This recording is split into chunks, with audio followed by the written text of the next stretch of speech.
The bridge of the Imperial battleship Sovereign Will was a tomb of quiet efficiency. Admiral Corvus stood before the main display, his hands clasped behind his back. Ow. On the screen, the Terran heavy cruiser Okinawa was trapped.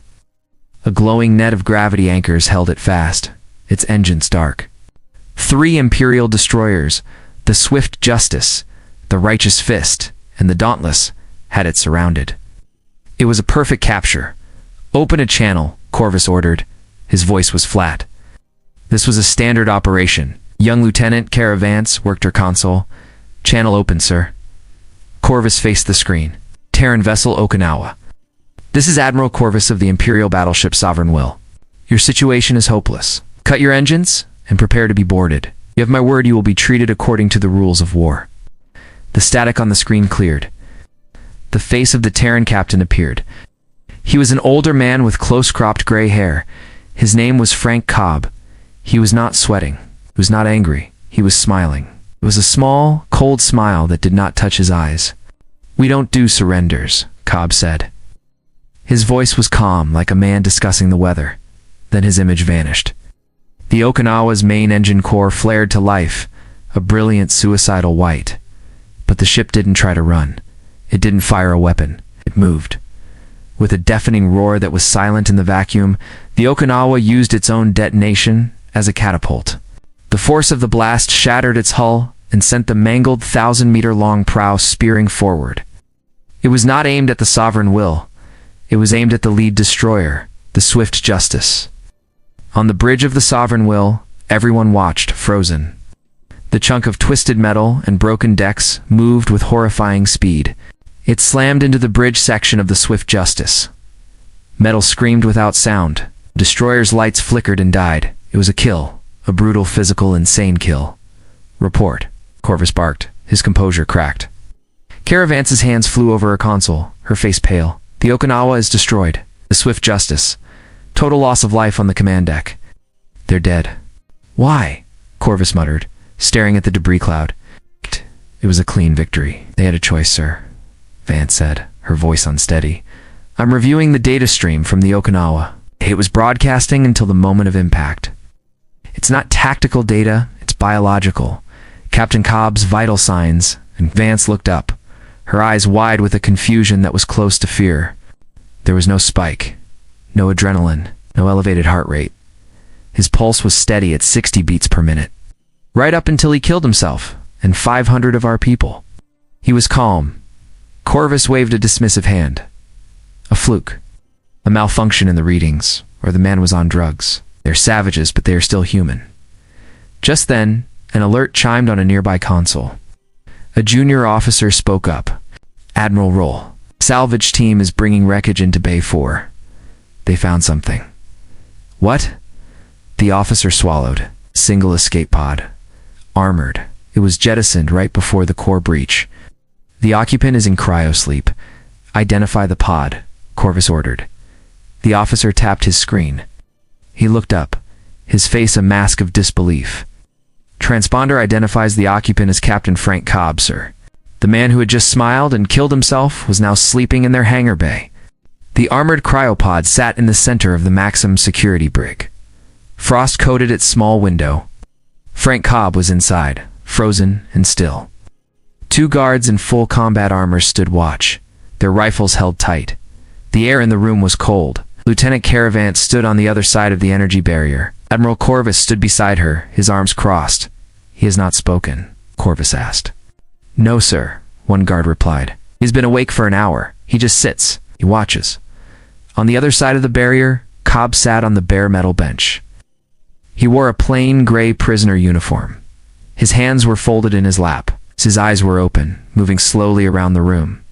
He noted the camera positions. He noted the thickness of the barrier emitter. He noted the slight tremor in the left guard's hand. "He is a man," Corvus said, his voice low. "A fanatic, perhaps. But just a man. His vitals are the same," Vance said, looking at her datapad. "Steady.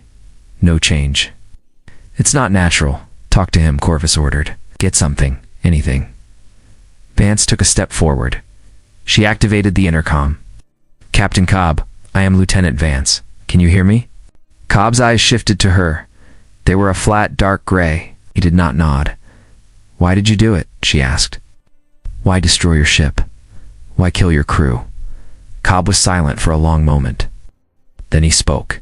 His voice was calm and dry. "How many decks on this ship?" he asked. Vance blinked. "What?" The crew compliment, Cobb continued, his tone conversational. "Is morale high? Do they trust their admiral?" Behind her, Corvus made a frustrated sound. "He's playing games." Suddenly, a low alarm blared through the ship. Red light filled the corridors. Vance tapped her earpiece. "Report." A frantic voice came through. "Multiple contacts. Terran raiders, small class.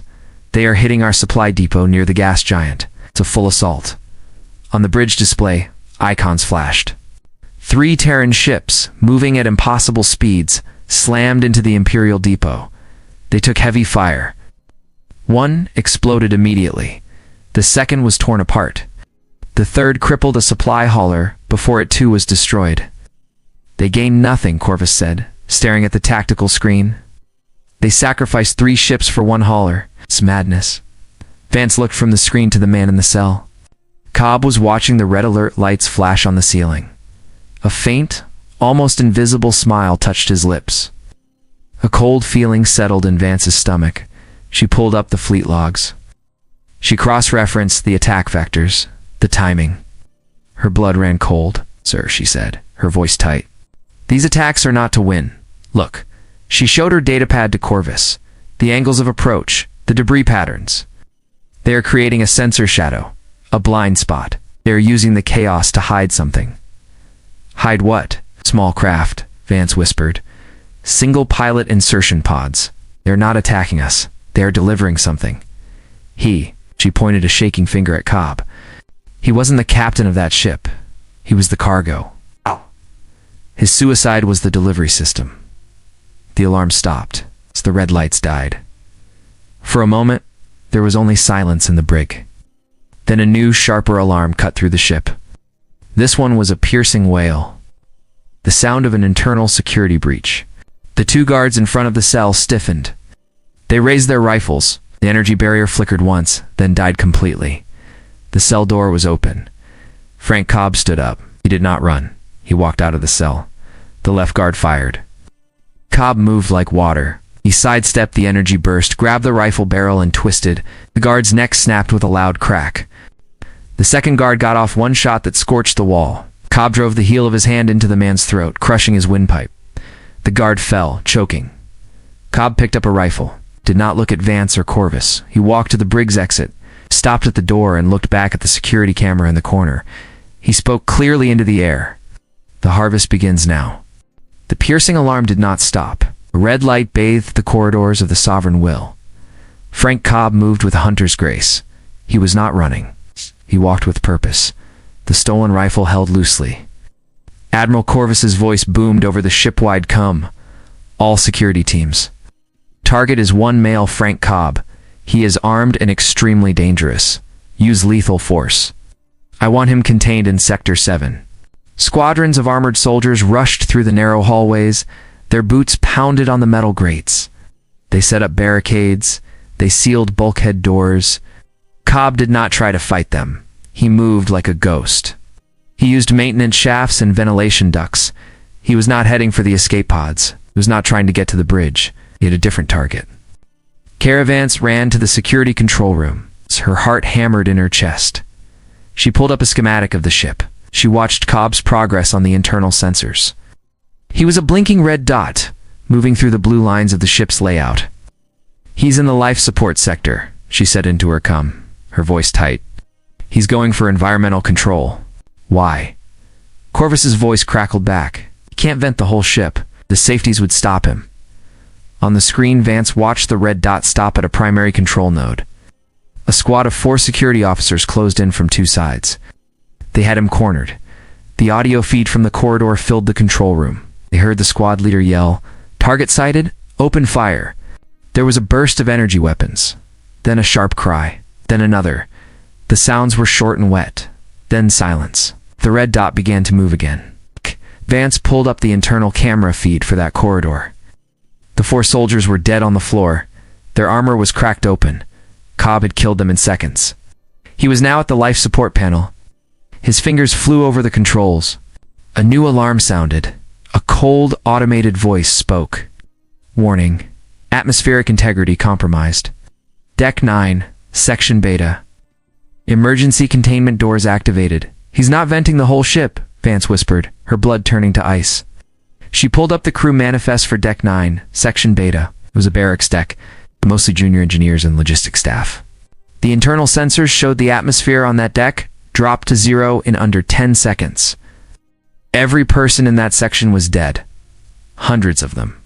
He's targeting specific decks, Vance said, her voice shaking. She cross-referenced the data. He's not hitting engineering or security barracks. He's targeting crew with low psychological resilience scores, people most likely to panic, to break. Admiral Corvus's face appeared on her screen, his features hard. He's culling the herd. He's not just killing us. He's pruning us, making us harder. He's creating a crew of survivors, Vance realized with horror. Only the traumatized. Only the hardened. I'm leading the next team myself, Corvus growled. He's in the main reactor chamber. There's no way out. We have him. Vance watched the Admiral's icon move toward the reactor chamber. She saw Cobb's red dot stationary, waiting for him. Terrible thought formed in her mind. What if being cornered was his plan all along? She switched to the camera in the reactor room. The chamber was huge, dominated by the pulsing heart of the ship. Frank Cobb stood beside the main control console. He was not hiding. He watched the main door. The door hissed open. Admiral Corvus and 10 elite guards stormed in, rifles raised. It's over, Cobb, Corvus shouted. Step away from the console. Cobb turned his head. He looked at the Admiral. That empty smile was back. You still think this is a battle? Cobb said.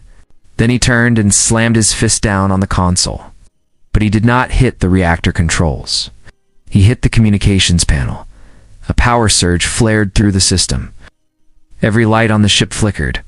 On Vance's screen, a new signal flashed. The ship's long-range comms array was active.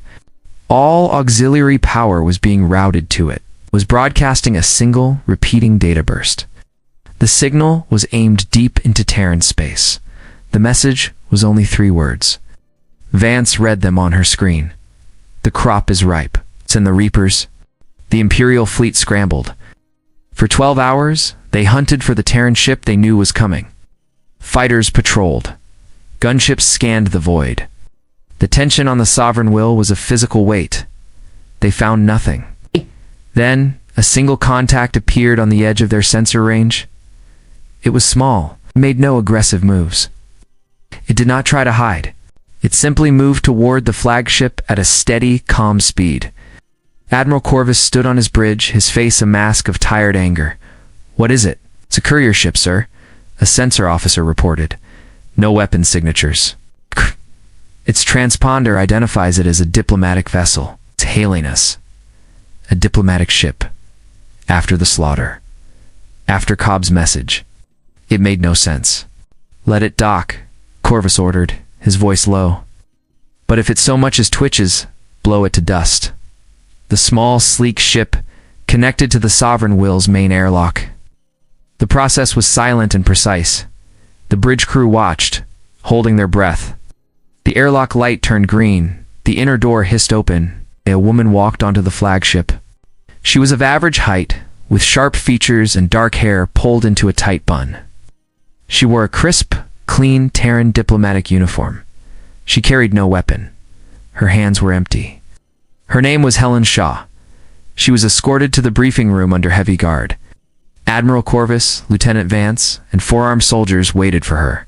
Frank Cobb was held in the center of the room, his arms bound behind his back. He looked at Shaw. His expression did not change. Helen Shaw looked around the room. She smiled a polite, professional smile. It did not reach her eyes. Admiral, she said, her voice calm and clear. Thank you for receiving me. What is this? Corvus demanded, gesturing to Cobb. What is he? Shaw glanced at Cobb as if he were a piece of furniture. He is a tool, a very effective one. She looked back at Corvus.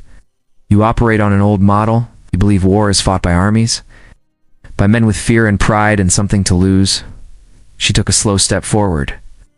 Earth realized that model was a weakness. Generals can be outthought, soldiers can break, so we stopped sending them. We built something better. She stopped in front of the large table, placing her hands flat on its surface. We engineered out the flaws, the fear, the panic, the hesitation. We created soldiers who see only the mission. They feel no remorse. They know no fear. They are the perfect final product of human evolution for conflict. We call them iron minds. She looked directly at Corvus. Her polite smile vanished. Frank Cobb is not a general. He's not a captain. He is a weapon, and he is not even our best one. He was the first one through the door. The scout. The room was silent. The soldiers shifted uneasily. Vance felt a cold dread seeping into her bones. It was all true. Helen Shaw straightened up. Her voice became crisp and final. The assessment is now complete. Your command structure is a vulnerability. Her eyes locked onto Admiral Corvus. Her gaze was like ice. You are the weakness. Before anyone could move, before anyone could even process the words, a single energy blast cut through the air. It hit Admiral Corvus in the side of the head. He collapsed to the floor, dead. Every soldier in the room spun, rifles raised, searching for the shooter. They found her. Lieutenant Cara Vance stood with her sidearm held steady in a two-handed grip. Smoke curled from the barrel. Her face, usually full of sharp intelligence, was now as blank and empty as Frank Cobb's. She lowered the weapon. She looked at Helen Shaw and gave a single sharp nod. "Asset Vance," she said, her voice flat and robotic. "Reporting." For a single heartbeat, the briefing room was frozen. The 4 Imperial soldiers stared at Lieutenant Cara Vance, their lieutenant, the woman they had served with for 2 years. Her face was a cold, expressionless mask. Then chaos erupted. One soldier fired his rifle. The energy bolt went wide, scorching the wall. Vance was already moving. She dropped low and fired twice. 2 soldiers fell. Holes burned through their chests. Frank Cobb moved at the same time. He twisted his body, the binders on his wrists snapping with a sharp crack. He lunged at the 3rd soldier, driving his shoulder into the man's chest. He grabbed the soldier's rifle, turned it, and fired point-blank into the 4th man. He then slammed the rifle's stock into the head of the soldier he was holding. The man crumpled. The fight was over in 4 seconds. Helen Shaw had not moved. She looked at the bodies on the floor without interest. "Secure the bridge," she said to Vance, her voice calm. Vance nodded. She picked up a rifle and moved to the door. Her movements were fluid and precise, like a machine. Cobb fell in beside her. They were a perfect team. Alarms began to blare across the ship. The crew had heard the shots. They knew their admiral was dead. Confused voices chattered over the comms. Vance and Cobb moved down the corridor. A squad of loyal crewmen tried to set up a barricade. Vance did not give them a chance. She threw a grenade. It was not an explosive. It was a sonic device. It emitted a painful shriek that stunned everyone in the hallway. Cobb moved through the disoriented men, his movements economical and brutal. He broke necks and crushed windpipes. It was not a fight. It was a harvest. They reached the bridge. The doors were sealed. Vance typed a code into the panel. Her security clearance, which she had held for years, overrode the lock. The doors slid open. The bridge crew turned, their faces pale with shock and fear. "The ship is under new command," Vance announced, her voice flat. "Stand down." The tactical officer, a man named Leo, went for his sidearm. Cobb shot him. The man slammed back into his console and slid to the floor. The rest of the crew froze. Helen Shaw walked onto the bridge. She went straight to the main comm station. She entered a code, fleet-wide surrender order, signed with Admiral Corvus's stolen command seal, flashed to every Imperial ship in the sector. The order was a lie, but it created confusion. It made the fleet hesitate. From the bridge viewport, 1,000 points of light appeared in the dark space. They were Terran warships.